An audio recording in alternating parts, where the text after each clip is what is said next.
السلام علیکم ناظرین، نالج گاہ میں خوش آمدید۔ نالج گاہ کی پہلی video series the great 100 empires of the history میں 98 نمبر پر آنے والی امپائر دی کیلیفیٹ آف کرتبہ کے بارے میں تفصیل سے ذکر کریں گے کہ کیسے مسلمانوں نے یورپ میں اپنے پنجے گاڑے اور شاندار حکومت کی۔ ناظرین، اسپین یعنی ہسپانیہ کی تاریخ بہت پرانی ہے۔ ہسپانیہ پر گریکس اور رومنز نے بہت عرصہ حکومت کی۔ رومنز کے بعد گوتس نے تقریباً 200 سال حکومت کی۔ گوتس کے آخری کنگ روڈرک سے پہلے وہاں ایک بادشاہ تھا وٹزا، اس کی حکومت کی۔ اس دور میں ہسپانیہ میں پوپس کا بہت اثر رسوخ تھا اور وہاں یہودیوں پر وہ بہت ظلم کرواتے تھے۔ وٹزا اس کے خلاف تھا، سو اس چپکلش میں پوپس نے وٹزا کو برطرف کروا دیا اور ایک فوجی جرنیل روڈرک کو کنگ بنوا دیا۔ ناظرین، اس طرح معاملات چلتے رہے۔ ان دنوں رواج تھا کہ آس پاس کی ریاستوں کے شہزادے اور شہزادیوں کی ٹولیڈو، جو کہ ہسپانیہ کا دارالحکومت تھا، کے شاہی محل میں کاؤنسلنگ کی جاتی تھی۔ وہاں وٹزا کی نواسی فلورینڈا بھی آئی تھی۔ وٹزا کا داماد کاؤنٹ جولین، جو کہ فلورینڈا کا باپ تھا، بیزنٹائن امپائر کی طرف سے ایک ریاست کا گورنر تھا۔ بات یہ ہوئی کہ کنگ روڈرک نے شراب کے نشے میں دھت محل میں موجود فلورینڈا کا ریپ کر دیا۔ چونکہ لڑکی گھر سے دور تھی، جب ماں باپ سے ملاقات ہوئی تو اس نے یہ اپنی ماں کو بتایا۔ ماں نے جولین کو بتایا۔ جولین کو بہت غصہ آیا، لیکن وہ کچھ نہیں کر سکتا تھا۔ اسے ایک ترکیب سوجی بدلہ لینے کی۔ اس نے افریقہ میں موجود بنی امیہ حکومت کے گورنر موسیٰ بن نصیر کو خط لکھا اور اندرس پر چڑھائی کرنے کی سفارش کی۔ موسیٰ بن نصیر نے سلیمان بن عبد الملک، جو کہ خلیفہ تھے، سے اجازت طلب کی اور طارق بن زیاد کی سربراہی میں فقط 7,000 کی آرمی کے ساتھ سن 711 عیسوی میں ہسپانیہ پر حملہ کرنے کا حکم دیا۔ طارق بن زیاد 7,000 فوجیوں کے ساتھ سفر جنگ پر نکل پڑے اور جبرالٹر کی پہاڑیوں پر جا اترے۔ ان کے مخالفین کی فوج کی تعداد 85,000 تھی، اس لیے طارق بن زیاد کو کشتیاں جلانا پڑیں تاکہ کوئی واپس نہ جا سکے۔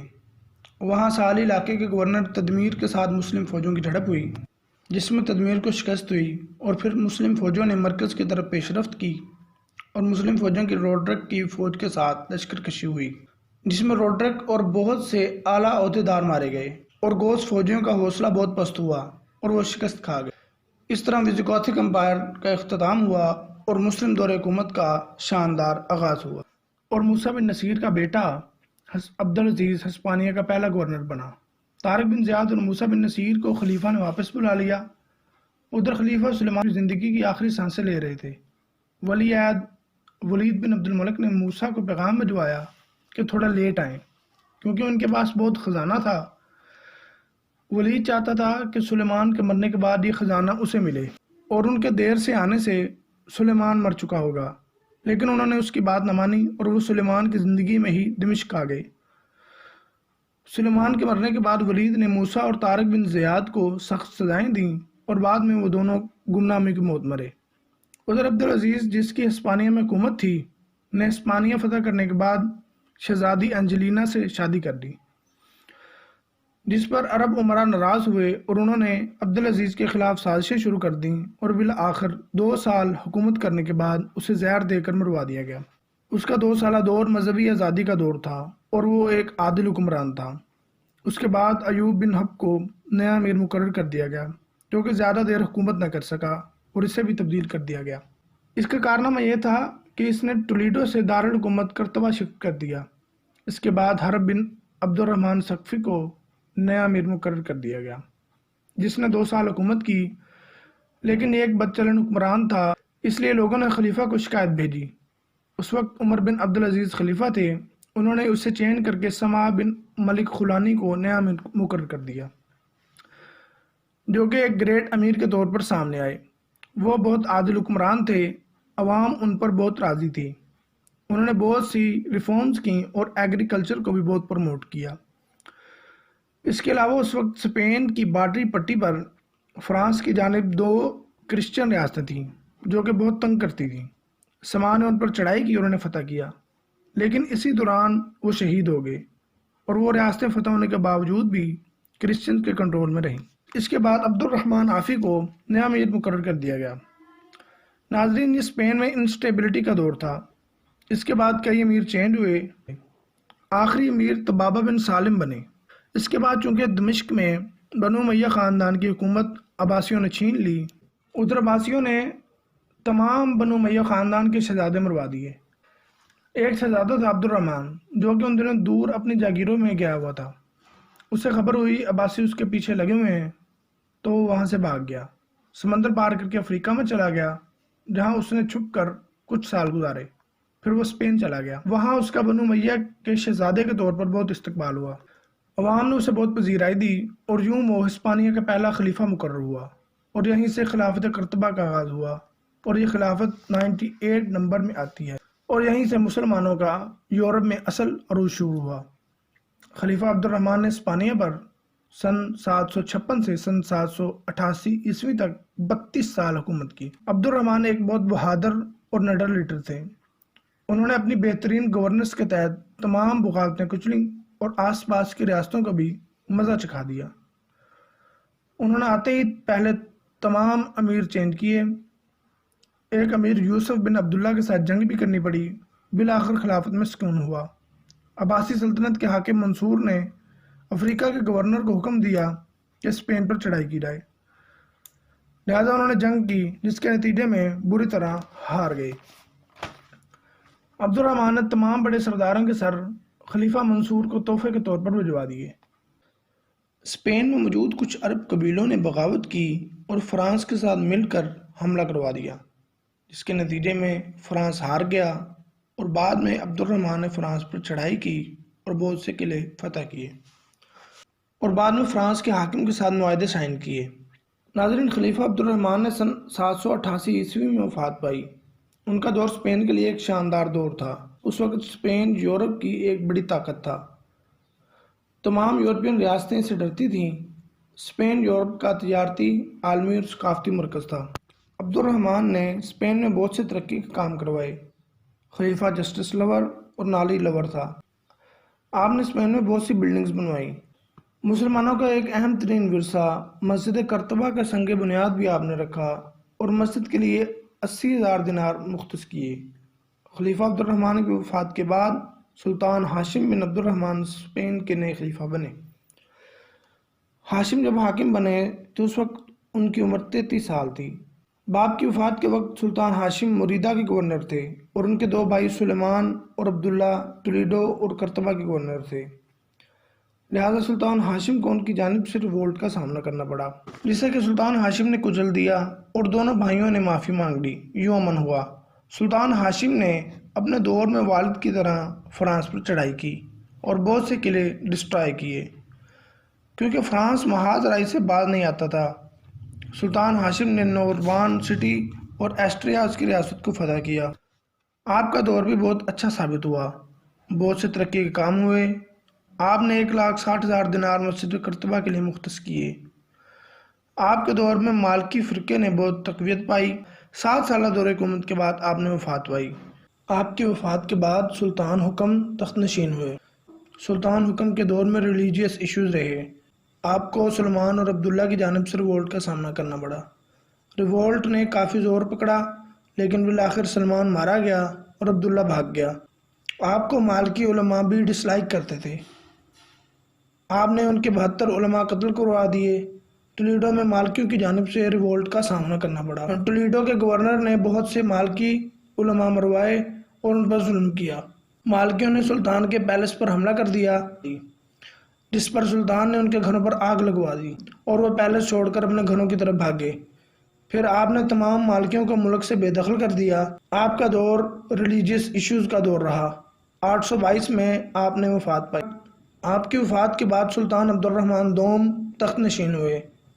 آپ کا دور بہت امن کے ساتھ شروع ہوا۔ آپ کو بھی چچا عبداللہ کی طرف سے ریوولٹ کا سامنا کرنا پڑا، لیکن اس بار عبداللہ کے بیٹوں نے اس کا ساتھ نہ دیا، جس پر عبداللہ نے پہلے کی طرح پھر سے معافی مانگ لی اور اس کی خلاصی ہوئی۔ بعد میں آپ کو بہت سے ریوولٹس کا سامنا کرنا پڑا، لیکن آپ نے مردانہ وار اس کا مقابلہ کیا۔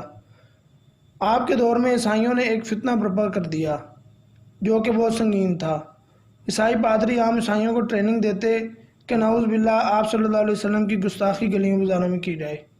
جس پر سلطان کی جانب سے انہیں قتل کروا دیا جاتا، لیکن وہ گستاخی کرنے والا سمجھتا کہ وہ جنت میں جائے گا۔ یہ فتنہ بہت زور آور ہو گیا۔ 31 سال حکمرانی کے بعد سلطان عبد الرحمن دوم نے وفات پائی۔ آپ کا دور بھی ترقی والا دور گنا جاتا ہے۔ آپ نے نئے سکے بھی جاری کروائے۔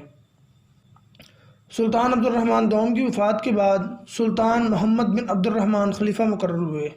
آپ مذہب پسند حاکم تھے۔ آپ نے آتے ہی اینٹی شریعہ گورنرز کو برطرف کر دیا۔ آپ کے دور میں حملی اسکول آف تھاٹ نے بھی جڑ پکڑی۔ آپ نے عیسائیوں کی گستاخی والے فتنے کو جڑ سے اکھاڑ دیا۔ آپ کے دور میں ٹولیڈو میں پھر سے بغاوت ہوئی اور ٹولیڈو ہاتھ سے جاتا رہا۔ آپ نے سب سے بڑی غلطی یہ کی کہ ان کے ساتھ معاہدہ سائن کیا اور ٹولیڈو کی حکومت عیسائیوں کے پاس ہی رہنے دی، جو کہ بہت غلط فیصلہ تھا۔ بعد میں بہت سی بارڈری ریاستیں انڈیپینڈنٹ ہو گئیں۔ آپ کے دور میں ایک ڈاکو عمر بن حفظون نے جڑ پکڑی، جس نے دیگر ڈاکوؤں کے ساتھ مل کر بارڈری ایریا پر اپنی انڈیپینڈنسی ظاہر کی۔ آپ کا دور تقریباً کمزور دور گنا جاتا ہے۔ 34 سال حکومت کرنے کے بعد سن 886 میں آپ نے وفات پائی۔ آپ کے بعد آپ کا بیٹا منظر حاکم بنا، جو کہ گریٹ واریر تھا۔ منظر نے فقط 2 سال حکومت کی۔ منظر نے 2 بار عمر بن حفظون سے جنگ لڑی، دونوں بار جیتے، لیکن عمر سے صلح کا معاہدہ سائن کیا، جس پر عمر نے بعد میں بہت زیادہ طاقت حاصل کی اور اپنا کنگڈم قائم کر لیا۔ آپ کا دور بھی انسٹیبلٹی کا دور گنا جاتا ہے۔ منظر کی وفات کے بعد آپ کا بھائی سلطان عبداللہ اقتدار میں آیا، جو کہ ایک ڈیفیمڈ سلطان گنا جاتا ہے۔ آپ کے ساتھ کوئی نہ تھا۔ عبداللہ نے 24 سال انہیپی رول کیا۔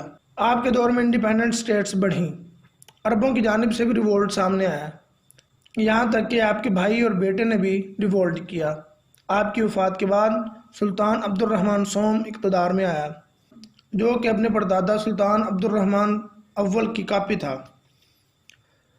اس نے عہد کیا کہ اس کے باو اجداد کا جتنے علاقے پر قبضہ تھا وہ دوبارہ حاصل کیا جائے۔ ناظرین، 21 سال کی عمر میں سلطان عبد الرحمن سوم نے اقتدار حاصل کیا اور آتے ہی حکم دیا کہ باقی ریاستیں دوبارہ ساتھ مل جائیں تو انہیں معاف کر دیا جائے گا اور ان پر ٹیکس بھی کم کر دیا جائے گا، جس سے کئی ریاستیں مان گئیں اور دوبارہ خلافت کے ساتھ مل گئیں۔ آپ نے عمر بن حفظون سے 2 بار جنگ کی اور دونوں بار اسے ہرا دیا۔ اسبیلیا کی عرب ریاست بھی دوبارہ قبضے میں کی، اسٹریاز اور ٹولیڈو کی عیسائی ریاستیں بھی دوبارہ فتح کیں اور بارڈر کے ایریاز کی تمام باغی ریاستوں کو دوبارہ فتح کیا اور پرتگال پر حملہ کر کے اسے بھی اسیر کیا۔ عباسی دور کے زوال پذیر ہونے کی وجہ سے مراکش کی حکومت بھی سلطان کے انڈر ہوئی۔ آپ کے دور میں کئی سلطنتوں کی طرف سے امن کے ڈیلیگیٹس بھیجے جاتے رہے۔ آپ پوری دنیا میں مشہور تھے۔ آپ نے کنسٹرکشن کے کام بھی کروائے۔ ناظرین، خاص کر مسجد قرطبہ کے 1417 پلر تعمیر کروائے، 7 سالوں میں ایک منبر تعمیر کروایا، 10,000 فانوس اور مینار وغیرہ بنوائے۔ آپ نے اپنی بیوی سے محبت میں الزہرا پیلس بھی تعمیر کروایا، جس کے 15,000 دروازے، 4316 برج اور سونے کے پرندے اور جانور تھے۔ آپ کی وفات کے بعد مستنصر باللہ حاکم بنا، جو کہ علم کا بہت بڑا دل دادا تھا۔ وہ خود بہت بڑا فلسفی اور رائٹر تھا۔ اس کے دور میں ایک لائبریری بنائی گئی جس میں ہاتھ سے لکھی ہوئی 6 لاکھ کتابیں تھیں۔ آپ ہر وقت بک ریڈنگ میں مصروف رہتا تھا۔ اس کا وزیر جعفر حکومت کے امور سنبھالتا تھا۔ اس کے دور میں بھی بغاوتیں ہوئیں جسے اس نے خوش اسلوبی سے کچل دیا۔ اس کا 15 سالہ دور اقتدار بہت اچھا ثابت ہوا، لیکن اس سے بہت بڑی غلطی یہ ہوئی کہ اس نے اپنا 11 سالہ بیٹا جان نشین بنایا، جو کہ اس کی وفات کے بعد سلطان بن گیا، جس کا نام تھا ہشام دوم۔ چونکہ وہ خود بچہ تھا، لہذا سلطنت کے امور وزراء اور اس کی والدہ صبا چلاتے تھے۔ وزیر جعفر اہم وزیر تھا، لیکن بادشاہ کی والدہ صبا کے قریب تھا محمد بن ابی عامر، جس نے آہستہ آہستہ جعفر کو سائڈ پہ لگا دیا اور خود کرتا دھرتا بن گیا۔ سمجھو کہ اسپین پر اسی کی حکومت تھی۔ خلیفہ شام کے دور ہی بنو امیہ خاندان کا زوال تھا۔ ناظرین، عامر نے 27 سالہ نظام حکومت چلایا، جس میں کئی ریاستیں ہاتھ سے جاتی رہیں۔ 27 سال کے بعد وہ مر گیا اس کے مرنے کے بعد خلیفہ نے عامر کے ہی بیٹے عبد الملک کو وزیر بنا دیا، جس نے خلیفہ کو قید کروا دیا اور بنو امیہ خاندان کی حکومت کا دھڑم تختہ کر دیا۔ اس طرح بنو امیہ خاندان کی عظیم الشان شہنشاہی کا دور ختم ہوا۔ اس کے بعد مربطین فیملی کا دور حکومت شروع ہوا، جو کہ دراصل یمنی قبیلہ سے تھے اور ہجرت کر کے مراکش آ گئے تھے، اور کرتے کرتے مراکش میں اپنی حکومت قائم کی۔ بنو امیہ خاندان کے زوال کے بعد اسپین مراکش کے انڈر چلا گیا اور انہی کا گورنر یوسف بن تاشکین اسپین کا حاکم بنا، جس کی آسٹریلیا کے الفانسو 6 کے ساتھ جنگ ہوئی اور یوسف جنگ جیت گیا۔ مربطین فیملی نے اسپین پر 80 سال حکومت کی۔